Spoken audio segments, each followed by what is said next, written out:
I know I probably showed this off in another video, coverkillernation, but check this out. Mindcrime at the Moor.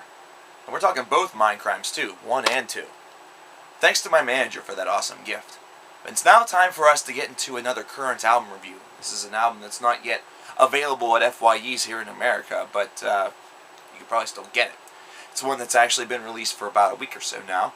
And that's Evile's Five Serpents' Teeth. This is the new album by the band that brought us Infected Nations, which many people have considered to be one of the real positive notes in the rebirth of thrash metal with the wave of tomorrow, so to speak. This is a band that's out of the United Kingdom. It's a band that I saw live last year around this time and was absolutely blown away by how great their live set is. Five Serpents' Teeth is the follow-up to Infected Nations. Long-awaited follow-up at that, considering that album had been out for a couple years. And then also got itself a reissue about a year ago, I believe it was. At any rate, these guys, as I stated previously, are a thrash metal band that really like to incorporate more of the traditional elements of thrash in their particular breed. Now, I believe that with this particular album, with Five Serpents' Teeth, it's going to be a very divided audience. Though I don't really think it should be. I think that this is an album that builds a lot on what Infected Nations was able to really reflect and represent to the world out there. Now, with Five Serpents' Teeth, what you're going to actually witness is a little bit more of a maturity to the sound, also a little bit more of a polish to the sound. And I think the polish is actually going to be the point where a lot of people are going to maybe feel as though meh, as opposed to really supporting this. And you shouldn't necessarily deteriorate your love for a band simply because their sound becomes a little bit more polished, a little bit more pretty, things like that. It's the music that counts, and the music on this album is very well constructed. This is very well done thrash metal, not to mention these songs are all very well constructed. As a whole, the songcraft is probably right on par with Infected Nations. Now, there are going to be a couple of elements on this album that some people may find to be a little bit hokey or a little bit simplistic, and I'm looking at songs such as Cult. However, I think that these all have a very important meaning because they're dealing with some topics that a lot of bands such as this really do touch base on a lot, which is the reason why some people may consider it hokey. However, the representation, the way in which it's done, the vocal patterns are all very positive on this record and on these individual songs. There are some moments on this album where I feel that the ideas were a little simple, but that's mainly just with basic, bare bones construction. Whenever it comes to the overall package in which you get from song to song, you're going to get a very solid package, a very above average package, mainly because you got yourself maybe some bare bones, some very simplistic song structures to start.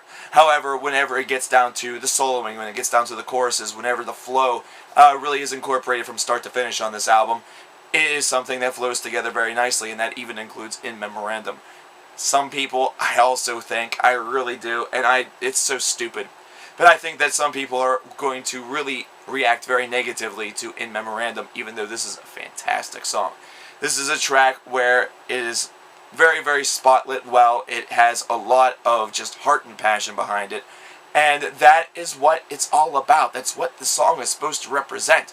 Do not take a look at a song like this and instantly think, oh, they've really done something with their sound that's really not positive, simply because they're trying to not thrash your neck off with each and every track. They're trying to do something a little different.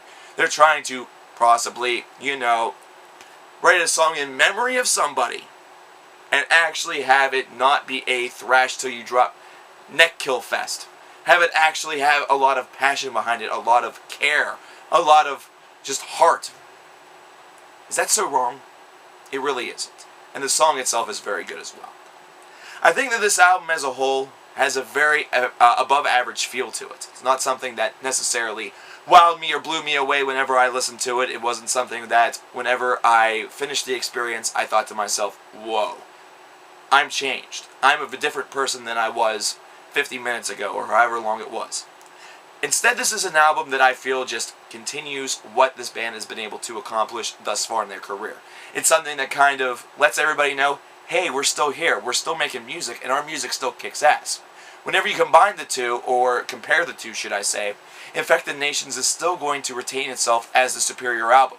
However, Five Serpents' Teeth isn't all that bad, it's not a slouch whatsoever. It kind of falls into the same category as the Mirror review that I just did a couple of days ago. It's an album where it's not quite as good as its predecessor, but by no means does that mean it's a poor affair. You get past all the things that people are going to bitch about because, let's face it, unfortunately, most people are very predictable. And you recognize that this is a subtly good album, and one that certainly is going to be worth picking up on the 18th of October here in America. For all of you that already have it, you suck. You should have, donated me a copy or something, because originally I thought I was going to have to wait. Thank you, Spotify. However, this is still an album that I'm going to be picking up. This is one that I definitely think will have a great place in any metal catalog, and you'll definitely go back to it. This is also a band that the next time that I see them, that they're coming live, I'm going to be there. Mainly because this is a band that's definitely worth checking out. Not to mention it's a band that's worth supporting with your hard-earned money. Coverkiller Nation, once again, we are treated to another pretty decent release, and it was a September release. September as a month may be over. Our work might finally be done from that month, but somehow I doubt it. I'll see you guys with the next review.